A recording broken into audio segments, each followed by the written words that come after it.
Welcome to Thoughts on Theology, and we are your hosts, Martin and Andrew. And today we are looking at the fourth commandment. Looking at the fourth commandment, which is honor your father and your mother. Huge one for Luther. What's odd, and I think we mentioned this one of the earlier episodes, the fourth commandment is the longest of all of the commandments in the large catechism. He spends more time on this than he does on the first commandment about having false gods. So a pretty big deal for him. Why is it such a big deal for Luther, do you think? Yeah, I think it's a lot of what the introduction, the note says, talking about vocations, right? Talking about all the different things that this really envelops. That yes, it is your literal father and mother, but it's more than that. It's the responsibility of those that are in authority over you. And even the next point about honor your father and your mother, right? So that it may go well with you and you may live long upon the earth. Right. That's what in Exodus we hear, that this is the first commandment that has a promise that if you do this, then something will happen well. So. Sure. Well, if you look at Exodus 20, Deuteronomy 5, it's the only commandment that has a promise connected in with it, specifically connected in with that. Everything else is don't do this, don't do that, don't do this. And this one, it gives you a reason why, which is incredible.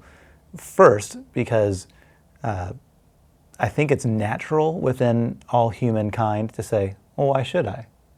Why should I respect or honor or obey this other human who is also flawed and sinful? Why should I? And the Lord in Exodus and in Deuteronomy, Jesus says it the same. Paul says it later on in the book of, I think it's Ephesians, over and over again, this is why, so that it may go well with you. And generally speaking, that's a true statement. Now, think about when you were, think of young Andrew. Oh, yeah. Okay. Think of young Andrew. And you have the choice. You can obey the rule that your parents gave to you, or you can disobey. And if you obey, is it going to go better for you, generally speaking? Yes. In general, 100%. Absolutely. Yeah, you'll get some praise maybe. You might even get some extra freedoms and privileges because they trust you. They know, he is going to listen when we say something. He's going to get some extra privileges. Wow, that's great. But if you disobey, if you dishonor, if you're not respectful towards your parents, does it generally go well with the child? No.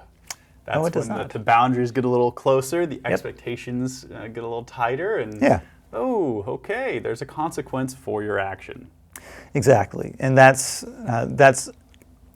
generally true, and it's not universally true, because there are times when we see that doesn't always happen in every family.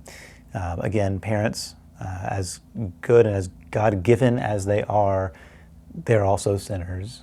We are also sinners, and so it needs to be grace going both ways. Absolutely, for sure.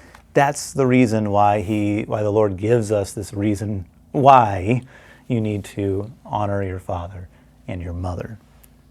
Thinking about this commandment as well as thinking as a newer parent, I have felt that conviction to apologize to my parents 1,000 times over of just like, I am so sorry. Like, I see what you were trying to do there, and there throughout my life, and I'm so sorry that I did not honor you or I didn't listen to what you're trying to tell me.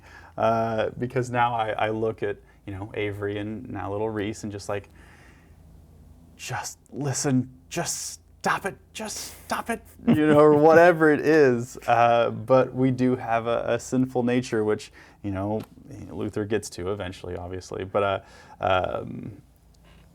he will. It's still difficult. The other interesting piece about the fourth commandment, before we really dig into some of the language here, is this is the start of the second table. Mm-hmm. So the first table, tradition holds it's the first tablet that Moses wrote on, contains commandments 1 through 3.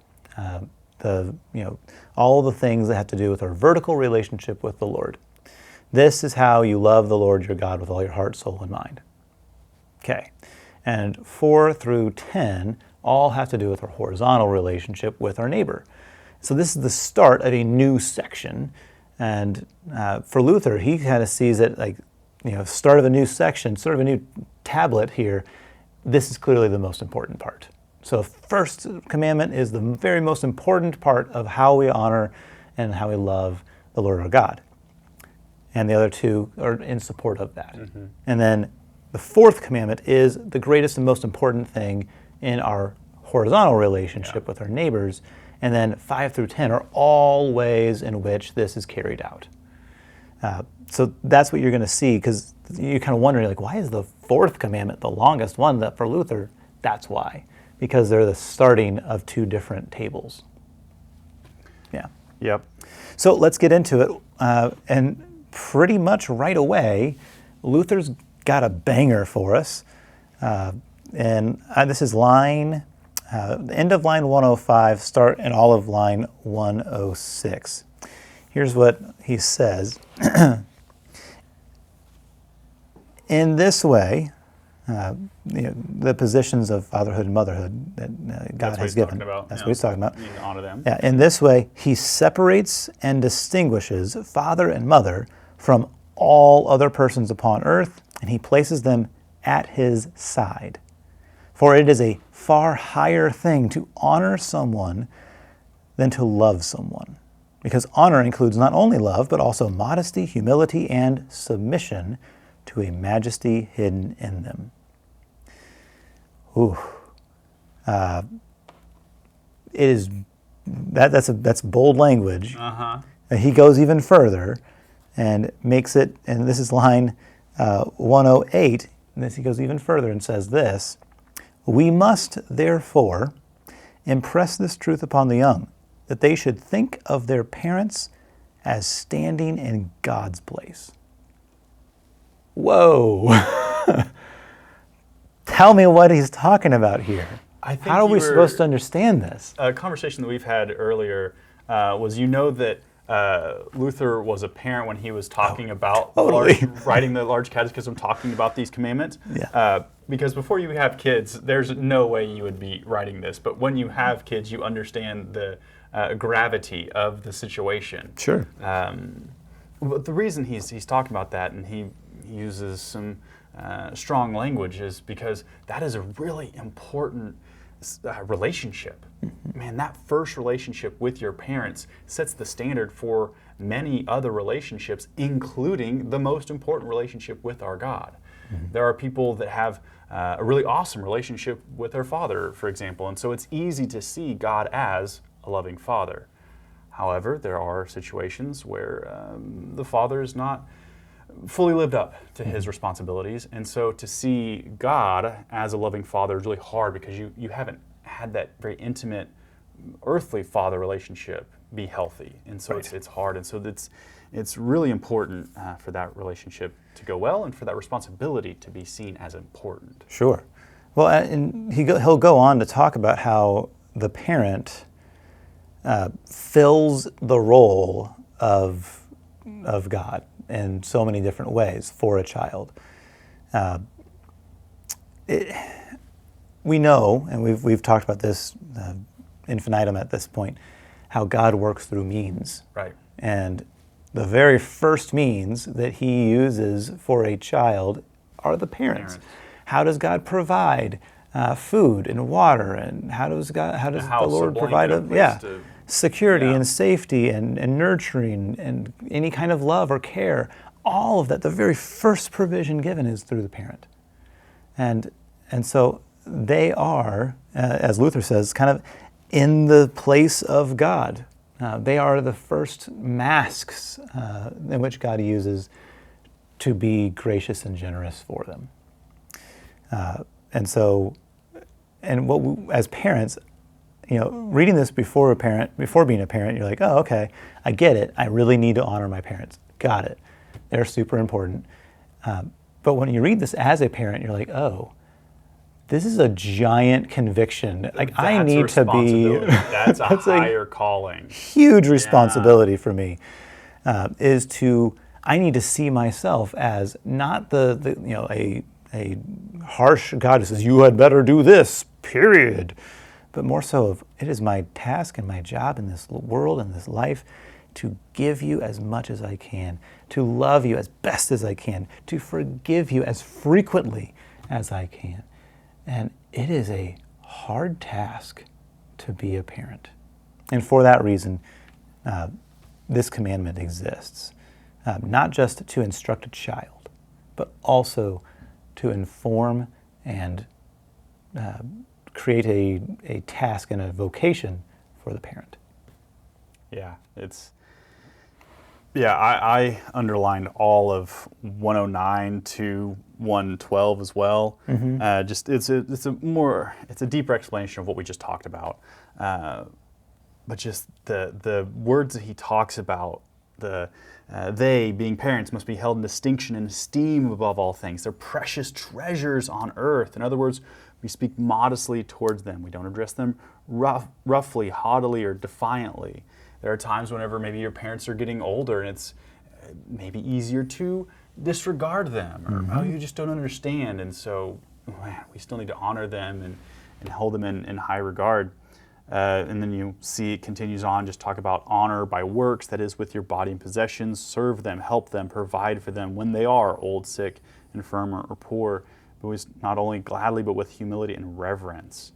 And so it's throughout our lives. Mm-hmm. And then we can turn around and do the same thing for our children, providing for them, and prayerfully they honor you as the parent. And so it's a continual cycle of giving grace and honor to those around you, which again, back to the vocations.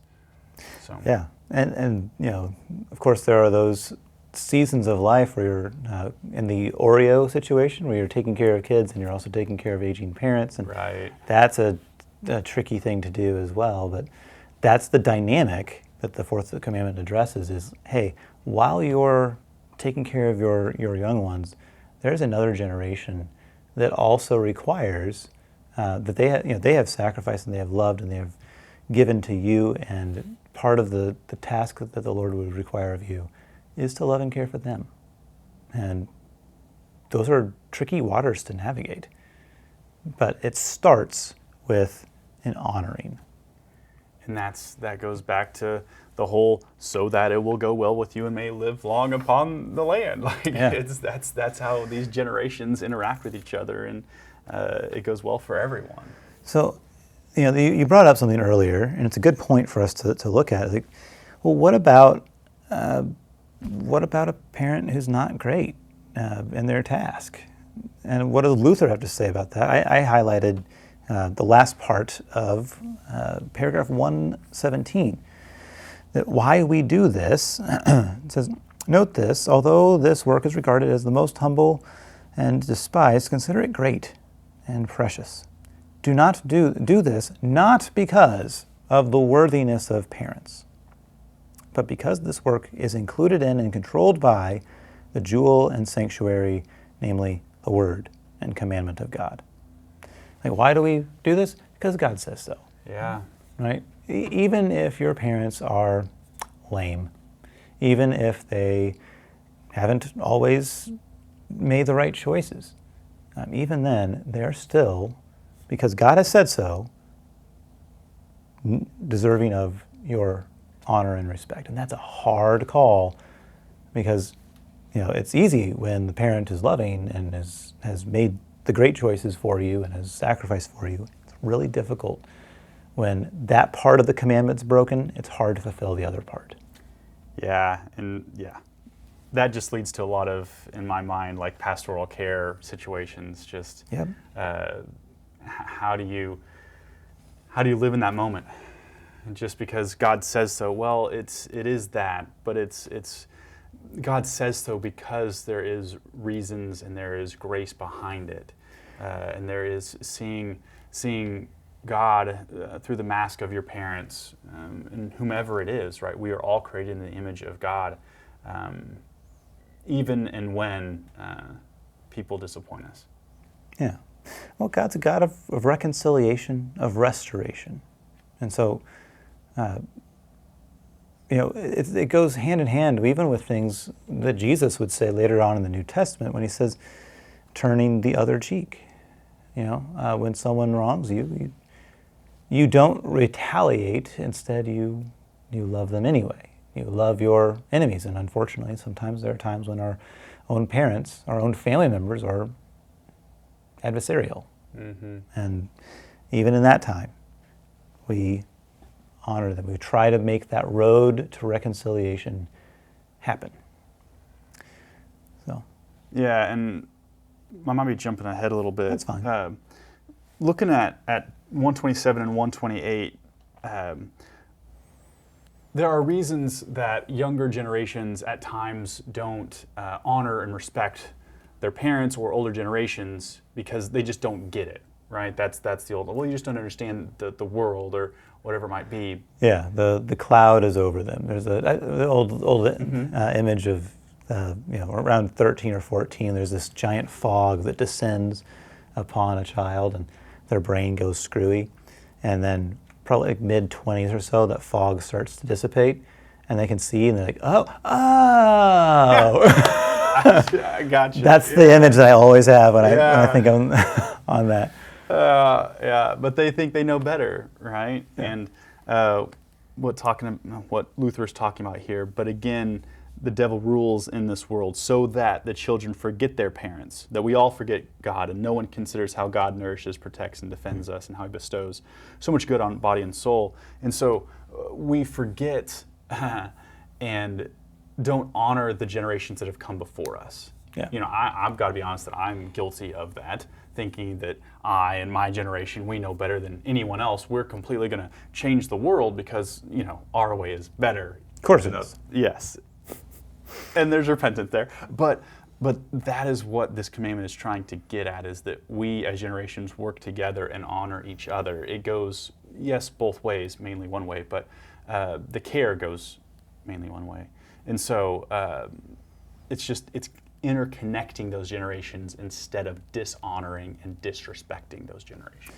Yeah. Well, and even just before that, I think this is kind of the cherry on top of the why we do this. In 120, end of 125, beginning of 126.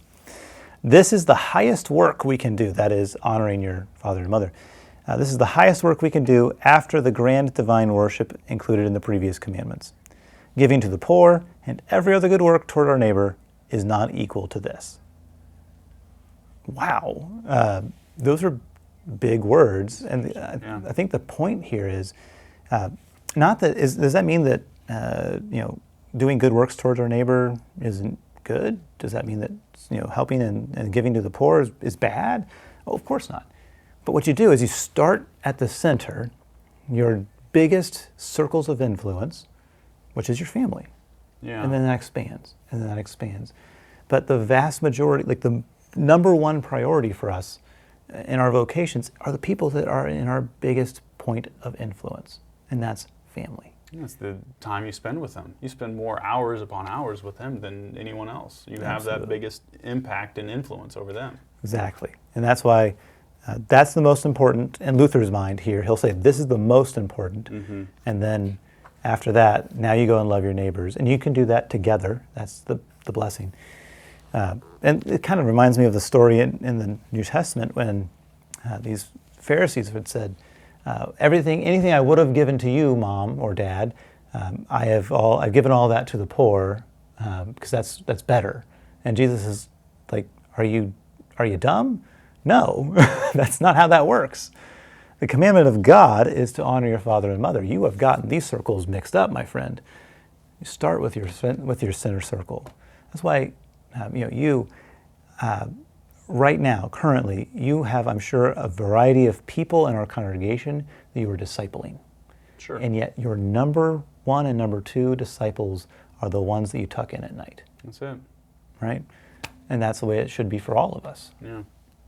So that's kind of the part there. Now he's going to move on into a few other concepts. So you want to take us into some of those? Yeah, for all the different realms obedience to persons and authorities that have command and to govern, and all authority flows and is born from the authority of parents. Right? So that's trying to find a couple places where he gets specific. Talk about authorities outside, because this is more small catechism-esque stuff. Right. But father and mother primarily means specifically father and mother, but it also includes, in Luther's mind, it'll include other authorities, other people who are in power. And he'll talk about it this way in line 142. He says, "So all whom we call masters are in the place of parents, and must get their power and authority to govern from them.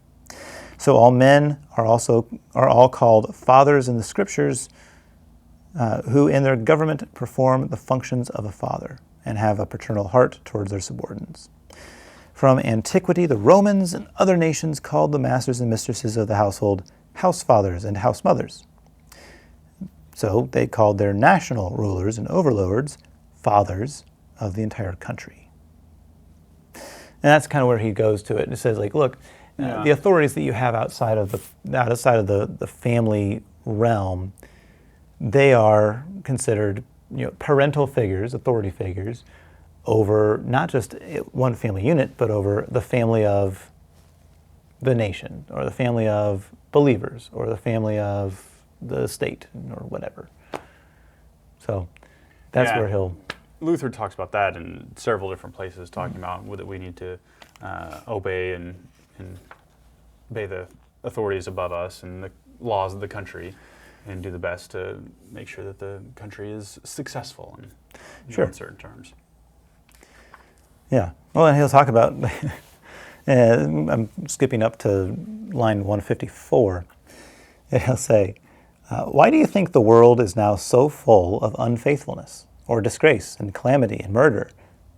It is because everyone desires to be his own master, and free from the emperor, to care nothing for anyone, and to do what pleases him." And I kind of laughed. I was like, "Oh, so this was written in 2025, huh?" That's exactly right. That hasn't changed. That has not changed a bit. But that's what we see at the family level too. Parent and the kids, I don't want to live under these kind of terrible rules and da da da da. And when you do that, it does not go well for you. And we see that on a national scheme too. Why is there so much stuff? Because we won't submit to the law of the land. Anyone's authority. Yeah. Well, we can't even decide what truth is anymore. That's also fair. Yeah.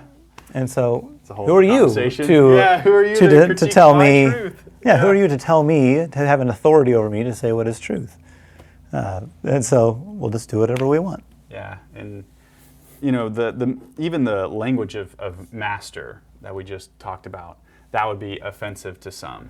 I have no master, right? And we have a sordid past with that. As Americans, that whole concept is that's kind of to use a good Gen Z term, it's triggering. But in the Scriptures, and even here, the word master it's common language. It's just, this is someone who has an authority over me. It's like a boss. Yeah. Yeah. Anything else to share on the fourth commandment? Luther has plenty to say, but I'm trying to pick out anything that really needs to be talked about that we haven't talked about already. Right, the same should be same about obedience to civil government, included in the place of the fatherhood, extends fathers to all relations. Right, so what we just talked about. So yeah. And Luther writes at an interesting time when. On one side, the civil authority was pretty good in terms of he had his protector. I don't know why his name is escaping me now, but he was protected by the state and made sure he wasn't. That's why he was kidnapped and taken to Castle Wartburg. He had that kind of protection, and so he's like, "I love the state; it's great." At the same time, he'll say, but the emperor is not great, because the emperor was one of the ones who wanted to kill him. There is not much separation of church and state. Well, there was no time, separation so- at that point. And so he's got two leaders. He's got the emperor on one side, he's got the pope on the other side. And one is like, I will not see you as the authority because You're the Antichrist. because you go against what God's commands are. Yeah. And then the emperor, he'll say, well, I'm fine to obey just so long as you coincide with what God's will says. And that's good language for us to use too. Is if the authority allows you to practice God's will, then great, submit. And then Luther would say it, Paul would say it, even Jesus would say this concept of, and if they're not, then you disobey, because we must obey God rather than man. He comes first. I mean, that's Jesus, render unto Caesar that which is Caesar, render unto God that which is God. Exactly. So if those ever get crosswise, then it doesn't go well. Yeah. Now, I know we haven't really addressed, like, well, what about an unjust government? And that's always like the fourth commandment issue. Well, what about the unjust government? And Luther dealt with an unjust government. Paul dealt with an unjust government under Emperor Nero. Jesus certainly experienced injustice amongst the government with Pilate.